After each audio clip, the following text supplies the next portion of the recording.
Mbote Mombu Nzambe. Mbote Ndekotimba. C'est bien vraiment de biso na bureau na yo na siège. Est-ce que vous se présenter pour que balandi ya émission na biso baeba? Oui, kombo nanga pasteur Jean Didan Kidinda, pasteur titulaire ya église Assemblée des disciples du Christ et Vandibongo na commune ya Masina, quartier Matadi, précisément avenue Ndeke numéro 15 non loin. Il y a dépôt na biso bus Transco. Mungu Nzambe to l'équipe moni grand témoin commis ministère des anges. Pendant que na moment oyo to ki na ba faire basuka mbula ba bazo de mambo ba démon, mais yo zo de ministère des anges. Mais ça ya ba ange mais quand on expliquer biso pourquoi na moment oyo. Merci Ndekotimba to télémélité. Mlalite na biso bandeko yo ba tei ba combat et consort ma Nzambe achaki biso yango na tolo na biso à la lumière ya liloba Nzambe. Quand vous prenez Hébreu chapitre 1er verset 14 ma comme le biete, les anges sont des esprits au service des dieux et envoyés pour exercer un ministère en faveur de ceux qui doivent hériter du salut. Donc bange baza milimo lokola pe ba démon mais milimo oyo eza na musala ya Nzambe batindi bango epa ya biso basantu pour être to bénéficier na musala na bango. Voilà pourquoi nous voulons parler na bango na sukambula. Effectivement ceux qui ba démon baza na misala osala na sukambula. Les anges aussi ont un ministère exercé à la fin de l'année. C'est ça. Nzambe siko ifito tombola Yesu na église to tombola ba ange. Je savais que mutuna ekoki bongo ya parce que ndeko moko atunaki pe na ba réseaux sociaux que balingi batombola ba ange ou bien Christ. Non. To j'ai référence na Genèse 28 verset 10e 11 jusqu'au verset 12e. Jacob na mobembo na ye ezwaki ye bisika bolali na butu alukaki liboso libanga atie libanga nde atieli yango kuse na bolali na ye nde aye kolota ndoto ya échelle ba ange bazomata azokita. C'est ça le ministère des anges. Mais esengaki liboso nano ko positionner libanga. Or to yebiso no sete Yesu nde libango babwa kaka na batongi lelo komi likonzi ya ndako. Donc libanga eza Yesu oya akufi akundami et échelle ezali élévation à Christ. Ce n'est que tant to kunda libanga peto che échelle nde wapi ba ange bakomonana. Donc il n'y a pas d'ange sans la pierre, sans l'échelle. Donc Jésus-Christ est au centre. Mais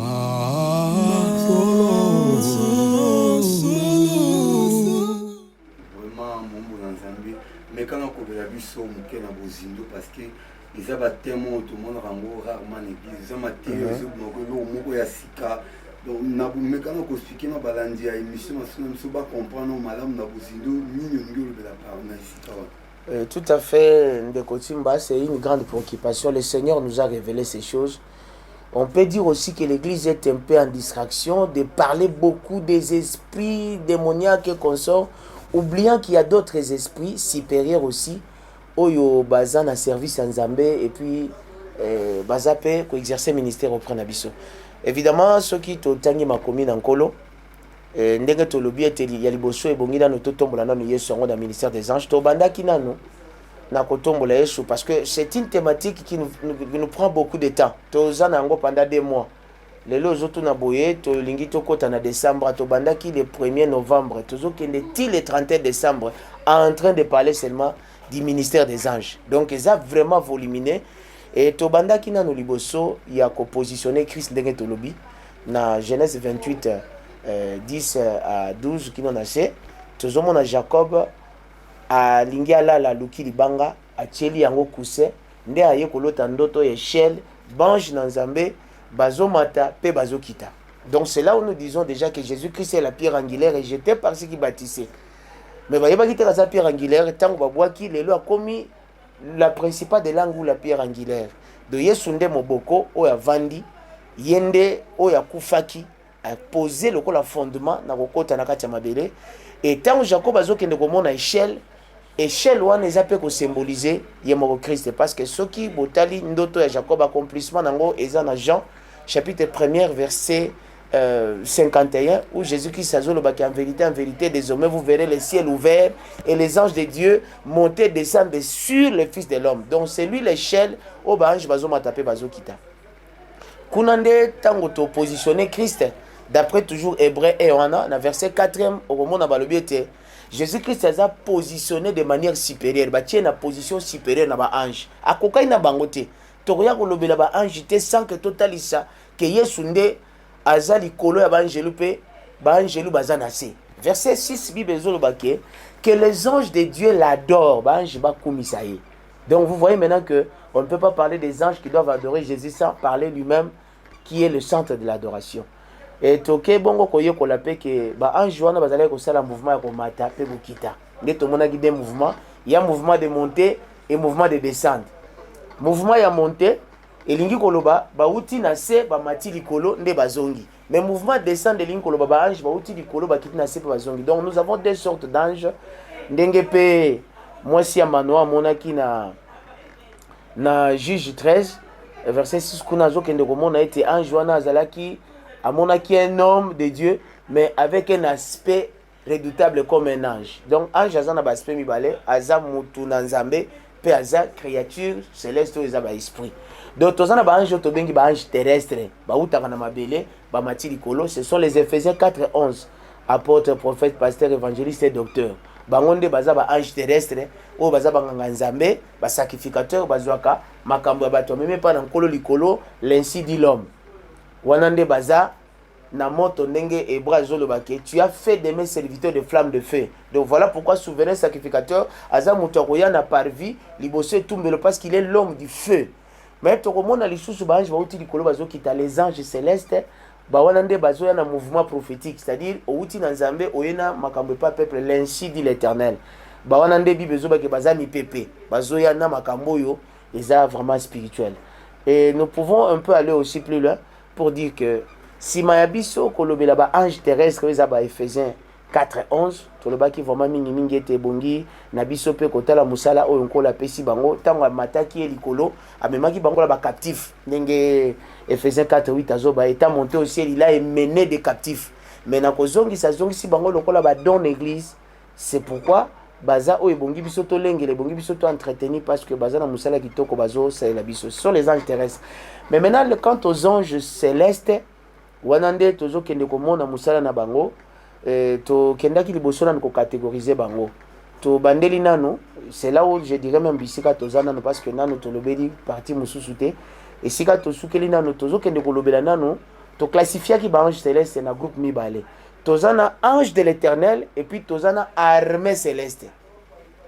Armée céleste ezali engulupa ba ange l'union sonenge Hébreu 12:22 azoloba des myriades de cœurs des anges. Ba ange nyonso toyebi ebele bazo composer to bengi l'armée céleste. Mais toza pena ange kaka moko ba benga ange de l'Éternel.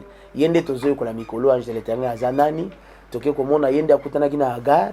Ange de l'Éternel yende akutanaki na Abraham. Ange de l'Éternel yende akutanaki na mwasi ya Manoa. Ange de l'Éternel donc atamboli yende Josué amonaki épée à kofungwama tout ça je suis le chef de l'armée de l'Éternel, j'arrive maintenant. Tout ça konde mikolo koyo kola bizaleli na ye azange moko akobima lokola batinde na nzambe moko abimi lokola ye moko nde nzambe bokei ange na ye moko des fois zo girer na kombo na ye moko tozo mituno ange ndenge ni na tondi na pouvoir de bele boazana nguya kolimbisa masumu toko boya na koyekola kabongo toye ko découvrir la fin de compte na suka ete ange wana azakaka manifestation ya Christ oyo tokoki koloba na théologie liboso nano ezali oyo tozobenga théophanie. C'est la manifestation de Dieu sous forme physique oyo ange de l'Éternel nde abimelaki Abraham na des personnes, vous savez na Genèse 18 bato bayaki misatu me moko na kati azalaki ange de l'Éternel wana nde tobengi yango la théophanie. Mais toza kokende plus loin peu kolobelaka bien que c'est la théophanie mais c'est aussi la christophanie, c'est-à-dire la préincarnation de Jésus-Christ, mais sous forme nano, où ils allaient nano physique, disons permanente, au travers sa venue virginale, koya ayaki pas ya moi cité. Et ça nano mbala liboso, aza koya kanano, mais alatina nous autres. C'est ça la Christophanie. Ils allaient la préincarnation de Jésus-Christ, mais ensuite incarnation koya sikota ngobotama et pas Vierge Marie. Et après tu as le ange et puis tu as kokota na misala na bango moko. Je peux résumer même à déjà que ceux qui t'ont commis dans le kunate, je dirais tout simplement Bible Zobabo. Le voleur ne vient que pour dérober, égorger, détruire. Mais moi, je suis venu vous donner une vie en abondance. Autrement dit, c'est que Jésus a dit le contraire, voleur à to, diable à Kaosala. Ndemo pe ba ange, ceux qui ba démon bazana misala mabe basalaka. Ba ange ba yaka kosala misala juste le contraire ba démon basalaka. S'il y a des esprits de mort ou un esprit de mort qui accompagne quelqu'un, il faut savoir aussi qu'il y a un esprit de vie qui peut accompagner quelqu'un pour te mutakufater. Ceux qui sont pour attaquer, il y en a qui viennent aussi pour protéger. C'est comme ça qu'Élisée, il y a des serviteurs, il y a des rois, non, bazingi biso, tout ça. Abi, kobange le côté, oh, bazana biso, l'équipe, on est belé. Nzamba fongo les missions, le sambo Élisée, à Mona, armée céleste, avec des chars de feu, avec ma peloton, il y a ma pinga. Voilà, ils ont aussi le rôle de contrecarrer, il y a qui va kanga Élisée, et Élisée, armée, frappa, banguna d'aveuglement. Voilà, donc les anges font un ministère le contraire de ce que font les démons. Donc nous avons intérêt à voir qu'on l'appelle parce que Baza ba allié nabiso, ndenge Yesu aza allié nabiso, ndenge Saint-Esprit aza allié nabiso, il faut savoir aussi les anges sont nos alliés. Voilà ce que je pouvais dire. Pasteur, nayobi olobi on a kati na tango so pesa ba explication mais na lingo yebisa maman moko tata moko ndeko moko yo ayebi ke lokwa to komi koma na nebo biso to baliaka biso soit biso to kufa papa oyebisa penza ko par rapport ya ye nini akosa parce que epese epose ya koya pe na makambo ya zenango o sala service pour nous. Évidemment na lingina yebisa ndeko moko na yebisa papa mama ndeko mwasi to mobali mombu na nzambe ndeko pa yebina nzambe te que les choses sont là à votre portée.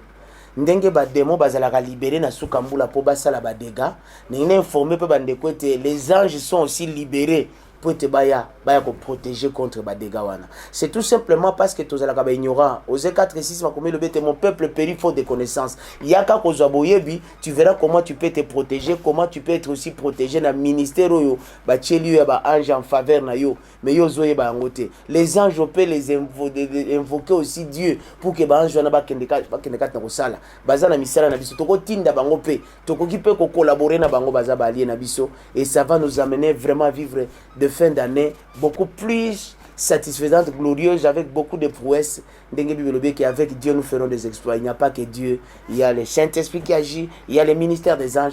Vraiment venez, ce sont des bonnes choses qui vont nous amener beaucoup plus loin. Les anges sont là à notre service pour la délivrance, pour la guérison, pour la victoire, pour la protection. Il y a des anges gardiens qui protègent Bananabiso. Il y a des anges gardiens qui nous protègent nous-mêmes. Non, c'est merveilleux. Venez seulement. Merci pasteur. Vraiment ndengo yambaki biso na service ya protocole de côté biso na pété. Vraiment to sepeli mingi. C'est moi qui vous remercie. Bye bye.